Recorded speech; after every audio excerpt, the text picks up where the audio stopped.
Assalamualaikum warahmatullahi wabarakatuh. Waalaikumsalam warahmatullahi wabarakatuh. Alhamdulillah, wassalatu wassalamu ala rasulillah.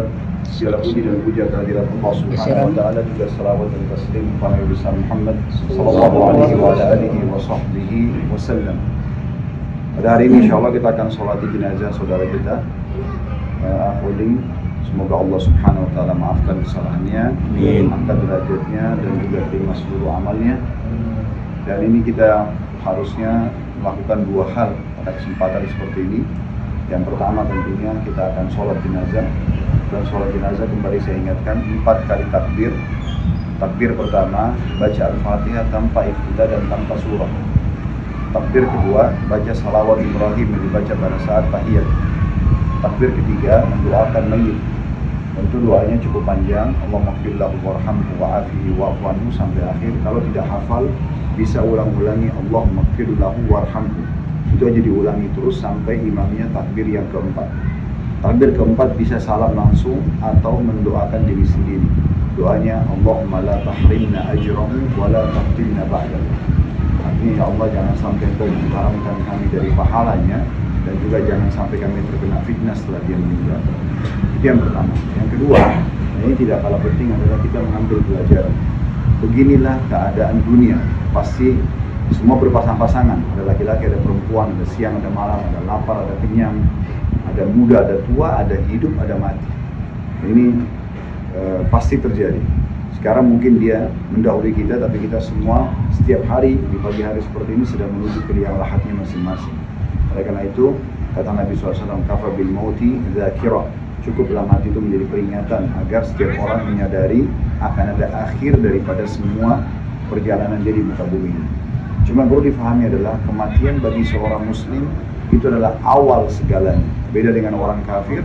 Kalau orang kafir justru akhir segalanya. Maksudnya dia sekarang justru sudah meninggalkan kepenatan dunia, dia sudah meninggalkan semua aktivitas dunia, dan sekarang tinggal panen apa yang sudah dia kerjakan.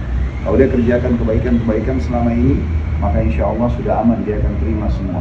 Wa may ya'mal mithqala dzarratin khairan yara. Siapa yang berbuat dari kebaikan seperti biji sawi pasti dia akan lihat.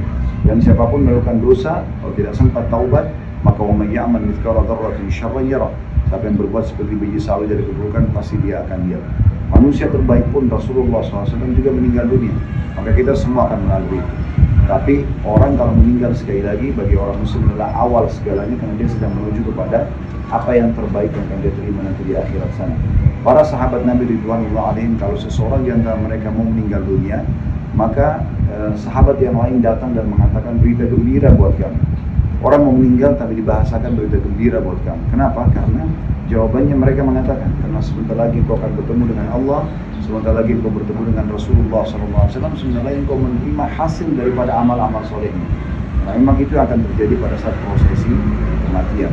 Jadi ini bukan akhir segalanya, tapi awal segalanya. Sekaligus juga saya mungkin mewakili teman-teman di kantor, kalau misalnya ada kesalahan dari Afuding, mungkin pernah tutur kata yang keliru diucapkan, mungkin pernah menyakiti, mungkin punya utang, mungkin ada hak-hak teman-teman yang masih bergantung, tolong dilaporkan kepada kami insyaAllah. Kalau hak itu dalam bentuk materi, kami akan coba mewakili keluarga untuk menanggung itu. Tapi kalau semuanya kesalahan-kesalahan lisan atau sikap, maka bukakan pintu maaf yang sebesar-besarnya. Karena Allah subhanahu wa ta'ala berfirman, wal afina 'anil nas. Dan orang-orang yang suka memaafkan orang lain, Allah yuhibbul muhsinin. Dan Allah menyukai orang-orang yang berbuat kebaikan. Nah, begitu juga dengan tetangga di sini mungkin dan kerabat yang hadir. Kalau mayit memiliki kesalahan, kekeliruan, maka tolong dibukakan pintu maaf sebesar-besarnya. Sekaligus juga saya mengatasnamakan sebagai pimpinan di tempat Afuding bekerja, mewakili keluarga. Kalau memang ada sangkutan dalam bentuk materi, maka insya Allah kami akan menanggung itu, supaya keluarga insya Allah tidak terbebani lagi. Mungkin itu saja dalam pembukaan kita masalah menghadapi sholat jenazah ini. Dan sekarang kita akan sholat jenazah. Kalau laki-laki maka imamnya menghadap ke arah kepala, dan kalau jenazah perempuan imamnya menghadap ke perutnya. Kita akan sholat sekarang insya Allah. Setelah itu kita akan prosesi untuk mengantar jenazah ke kuburan.